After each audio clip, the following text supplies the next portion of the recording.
नमस्कार दोस्तों, मैं साधना सिंह। मेरे YouTube चैनल भक्ति सागर में आपका स्वागत है। दोस्तों, चैनल पे पहली बार हैं तो चैनल को सब्सक्राइब कर लीजिएगा, बेल आइकन के बटन पे भी प्रेस कर दीजिएगा ताकि आने वाली वीडियो की नोटिफिकेशन, पूजा पाठ से संबंधित जानकारी की वीडियो आप लोगों तक सबसे पहले पहुंच सकेगी। वीडियो अगर आपको पसंद आती है तो आप लोगों से रिक्वेस्ट है कि लाइक जरूर से कर दीजिएगा और कमेंट सेक्शन में कमेंट करना ना भूलिएगा। तो दोस्तों, बिना देरी के वीडियो को आगे ले चलते हैं और आज की वीडियो में मेरा विषय है रमा एकादशी 2023। जानेंगे इसकी पूजा विधि, महत्व को, साथ ही जानेंगे कि रमा एकादशी के दिन जो है पूजा का शुभ मुहूर्त क्या है और ये एकादशी तिथि जो है कब से शुरू होगी और कब खत्म होगी, और साथ ही जानेंगे रमा एकादशी के व्रत कथा को भी। तो दोस्तों, चलिए वीडियो को आगे ले चलते हैं। कार्तिक माह के कृष्ण पक्ष की एकादशी को रमा एकादशी कहते हैं। यह एकादशी दिवाली से 5 दिन पहले आती है। इस व्रत में भगवान विष्णु के साथ माता लक्ष्मी की कृपा बरसती है और इस दिन से दिवाली उत्सव की शुरुआत हो जाती है। माता लक्ष्मी का एक नाम रमा भी है और इस व्रत के प्रताप से व्यक्ति पापों से मुक्ति पाता है और मृत्यु के बाद उसे मोक्ष की प्राप्ति होती है।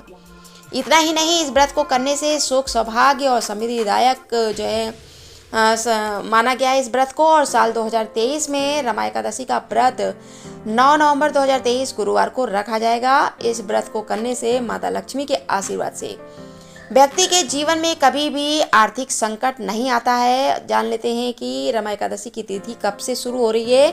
पंचांग के अनुसार कार्तिक माह के कृष्ण पक्ष की एकादशी यानी रमा एकादशी जो है 8 नवंबर की सुबह 8:23 से शुरू होगी और अगले दिन 9 तारीख को सुबह 10:41 पे समाप्त हो जाएगी।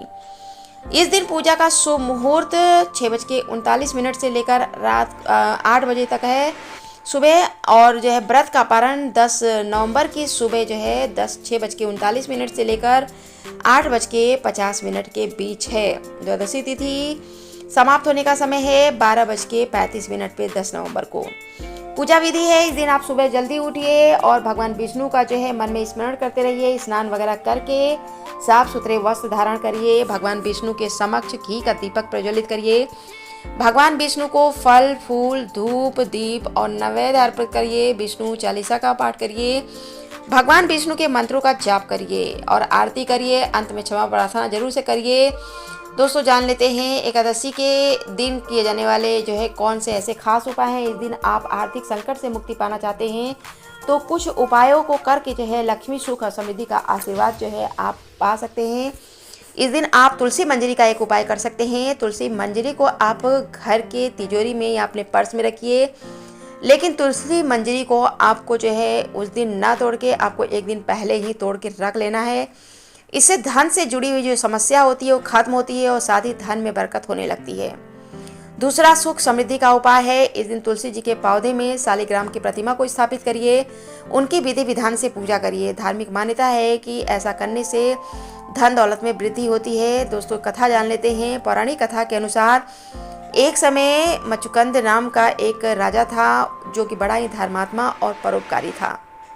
उसकी बेटी का नाम चंद्रभागा था और उसने बेटी का विवाह चंद्रसेन के बेटे शोभन से किया था। एक दिन वह अपने ससुराल आया। उस समय रमा एकादशी व्रत आने वाली थी। इस व्रत को जानकर चंद्रभागा जो है चिंतित हो गई, क्योंकि उसके राज में एकादशी पे कोई भी भोजन नहीं करता था। उसका पति दुर्बल था। रमा एकादशी के एक दिन पूर्व ही राजा ने पूरे राज्य में यह घोषणा करवा दी कि रमा एकादशी के दिन कोई भी भोजन नहीं करेगा। घोषणा सुनकर शोभन भी चिंतित हो गया और उसने पत्नी से कहा कि वह भोजन के बिना कैसे रहेगा, और भोजन के बिना तो उसके प्राण ही निकल जाएंगे। ऐसे में कोई उपाय बताओ। तब चंद्रभागा ने कहा कि हे स्वामी, एकादशी के दिन यहाँ पे पशु पक्षी तक जल नहीं ग्रहण करते, तो मनुष्य के बारे में क्या क्या कहा जाए। आप कहीं और चले जाइए, यदि यहाँ रहेंगे तो आपको भी एकादशी का व्रत करना पड़ेगा। इस पर शोभन ने कहा कि जो है वह यहीं रहेगा, जो होगा सो देखा जाएगा। रमा एकादशी के दिन शोभन ने भी व्रत रखा। सूर्यास्त के समय वह भूख और प्यास से व्याकुल हो गया। रात्रि जागरण उसके लिए बहुत ही कष्टकारी था। अगले दिन शोभन के प्राण निकल गए। तब राजा ने उसका विधि पूर्वक अंतिम संस्कार कराया और जो है चंद्रभागा जो है तब से जो है मायके में रहने लगी। रमा एकादशी व्रत के पुण्य के प्रभाव से शोभन को मंदराचल पर्वत पे एक सुंदर नगर देवपुर प्राप्त हुआ और वह सभी प्रकार के सुखों और ऐश्वर्य से भरा हुआ था। एक दिन मुचुकंद के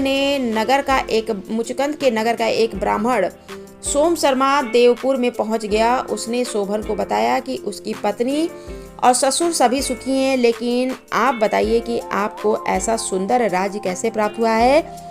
तब शोभन ने कहा कि यह सब रमा एकादशी के व्रत का पुण्य प्रताप है, लेकिन यह सब अस्थिर है क्योंकि उस व्रत को उसने श्रद्धा रहित होकर किया था। आप चंद्रभागा को इसके बारे में बताएं तो यह स्थिर हो जाएगा। तब सोम शर्मा चंद्रभागा के पास गए और सभी बातों को बताया और नगर को स्थिर करने के लिए कहा। चंद्रभागा के कहने पर सोम शर्मा ने उसे मंदराचल पर्वत के पास जो है वामदेव ऋषि के पास लेकर गए। वहाँ ऋषि ने चंद्रभागा का अभिषेक किया, जिससे वह उसका शरीर जो है दिव्य शरीर हो गया और वह दिव्य गति को प्राप्त हो गई।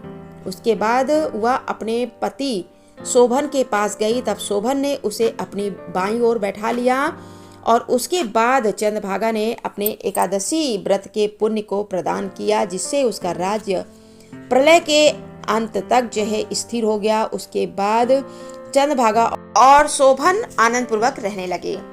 रमा एकादशी का महत्व क्या है? कार्तिक माह में भगवान विष्णु की पूजा का विशेष महत्व होता है। तो ऐसे में कार्तिक की रमा एकादशी का व्रत समस्त पापों को नष्ट करने वाली होती है। इससे ब्रह्म हत्या जैसे महापाप भी दूर होते हैं। सौभाग्यवती स्त्रियों के लिए यह व्रत सौभाग्यप्रद माना गया है। ये एकादशी दिवाली से पहले आती है, तो ऐसे में इस व्रत को करने से माता लक्ष्मी जो है ऐश्वर्य और धन समृद्धि का आशीर्वाद देती हैं। रमा एकादशी के दिन गीता का पाठ करना जो है खास होता है, महत्व है इसका बताया गया है। और इस दिन शाम के समय भगवान विष्णु की विशेष रूप से पूजा की जाती है और अगले दिन मंदिर में पूजा का दान करने से अक्षय फल की प्राप्ति होती है। दोस्तों, वीडियो को यहीं पे देते हैं विराम। मिलते हैं अगली वीडियो में कुछ नए विषय के साथ। तब तक के लिए धन्यवाद।